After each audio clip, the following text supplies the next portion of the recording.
Борбор калаадагы эпидемиологиялык кырдаалга байланыштуу Бишкек мэриясынын санитардык экологиялык инспекциясы коомдук тамактануу жайларында, кафе жана ресторандарда санитардык ченемдердин сакталышын көзөмөлдөө максатында рейдтик иш-чараларды улантууда. Муниципалитеттен билдиришкендей, бир жуманын ичинде инспекторлор 130тан ашуун ишкерлик субъектилерине барып, санитардык эпидемиологиялык нормаларды канчалык деңгээлде аткарылып жаткандыгын текшеришти. Ар бир кирип келген кардарыбызга биз албетте санитайзер колдонобуз, температурасын өлчөйбүз. Бишкектин 4 районунун санитардык дарыгерлери күн сайын кечкисин рейд иштерин күчөтүлгөн тартипте жүргүзүүдө.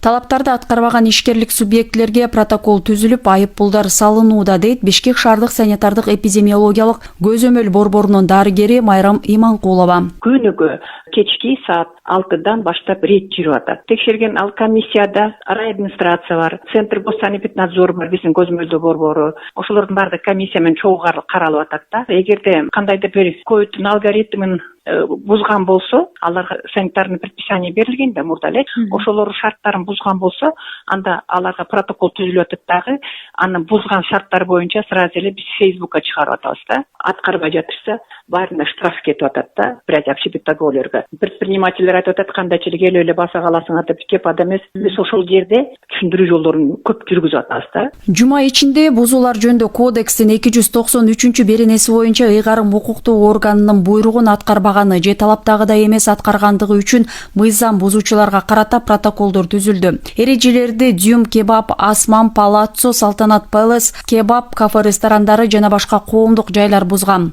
Жогоруда айтылган берене боюнча жеке адамдарга 3000 сом, юридикалык жактарга 13000 сом айып пул салынат. 5 айдын ичинде 590 ишкерлик субъект текшерилип, мыйзам чегинде чара көрүлгөндүгүн Бишкек шаардык санитардык эпидемиологиялык көзөмөл борборунун тамак аш бөлүмүнүн башчысы Махамат Мурзашев билдирди. Şu 5 айдын ичинде 590 ушундай ишканалар текшергенбиз. Ошол жанагы алгоритмди аткарбагандыктан ошол иш чаранын негизинде биз протокол түзүп, айып пул салганбыз. 1,5 миллион сомго салып, бешемби, жума, ишемби, жекшемби күндөрү рейд өткөзүп, эреже бузуулар боюнча 50ден ашык ишканага айып пул салдык. Бир гана ошо рейд болгондо эскертүү беребиз. Эгер эреже бузуу көп болсо, анда биз айып пул гана пул салабыз.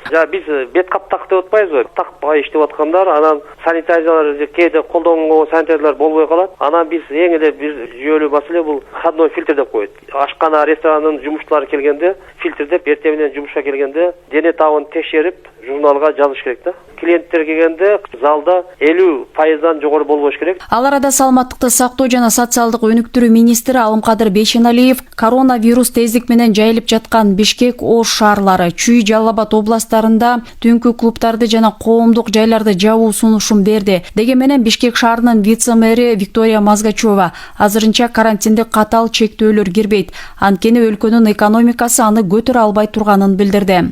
И с экономической стороны, и с социальной стороны, конечно, в первую очередь самое важное – это здоровье. Здоровье наших горожан, здоровье наших граждан, всей нашей страны. Но очень большую роль играет именно осознанность самих людей. Баарыбыз билип турабыз, баарынан ден соолук жогору. Бирок карантин кире турган болсо, өлкөнүн экономикасы жабыркайт. Анткени бардык эле ишкерлик субъектилер эрежелерди аткарбай койгон жок. Ошондуктан талапка жооп бербей жаткандарга карата катаал чараларды көрүү зарыл жана ар бир жаранды жоопкерчиликтүү болуп, саламаттыгына кам көрүүгө чакырат элем. Да, мы понимаем, что вирус, он вошел в нашу жизнь, он никуда не денется, с ним нужно как-то дальше. Коронавирустун көбөйүп жаткандыгына байланыштуу катаал чектөөлөр киргизилбейт. Болгону жерлерде жергиликтүү бийлик өкүлдөрү калк арасында түшүндүрүү иштерин жүргүзүү тапшырылган. Ошондой эле коомдук жайлар, соода борборлор, кафе ресторандар республикалык штаб бекиткен алгоритмдин негизинде иш алып баруусу милдеттендирилген. Ал эми Ош шаарында өткөн аптанын соңунда карантиндик чаралар кире баштады. 1-июлга чейин кафе ресторандар күчөтүлгөн алгоритмдин негизинде иш алып барууга тийиш. Эгерде кырдаал курчуй турган болсо, анда катаал чектөөлөр кирет. Бигайым Абдыкадырова, 1 радио.